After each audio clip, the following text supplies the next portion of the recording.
नमस्कार मित्रांनो, जय महाराष्ट्र। या घडीची सर्वात मोठी बातमी समोर येत आहे। राज्याच्या राजकारणात पुन्हा एक मोठी घडामोड घडण्याची शक्यता निर्माण झाली आहे।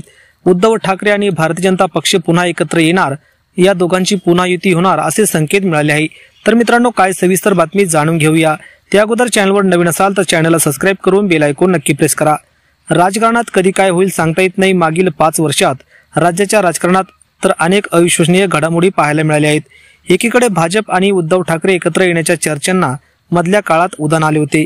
आज पुन्हा भाजपचे नेते चंद्रकांत पाटील यांनी उद्धव ठाकरे आणि भाजप एकत्र येण्याचे संकेत दिले आहे।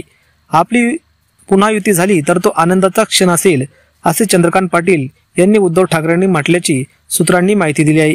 भाजप आणि ठाकरे कुटुंबाची जवळीक पुन्हा एकदा सार्वजनिक सोहळ्यात दिसली आहे। भाजप आमदार पराग अळवणी यांच्या मुलीच्या लग्न सोहळ्याला उद्धव ठाकरेंनी हजेरी लावली, त्यामुळे राजकीय वर्तुळात सर्वांच्याच भुवया उंचावल्या आहेत। यावेळी शिवसेना ठाकरे गटाचे विधान परिषद आमदार मिलिंद नार्वेकर आणि नेते विनायक राऊत हे देखील उपस्थित होते। तर मित्रांनो, आपल्याला काय वाटतं? उद्धव ठाकरे आणि भारतीय जनता पक्ष यांची पुन्हा युती व्हावी का? आपल्या प्रतिक्रिया कमेंट बॉक्समध्ये नक्की व्यक्त करा। चॅनलवर नवीन असाल तर चॅनलला सबस्क्राइब करून बेल आयकॉन नक्की प्रेस करा। धन्यवाद। जय महाराष्ट्र।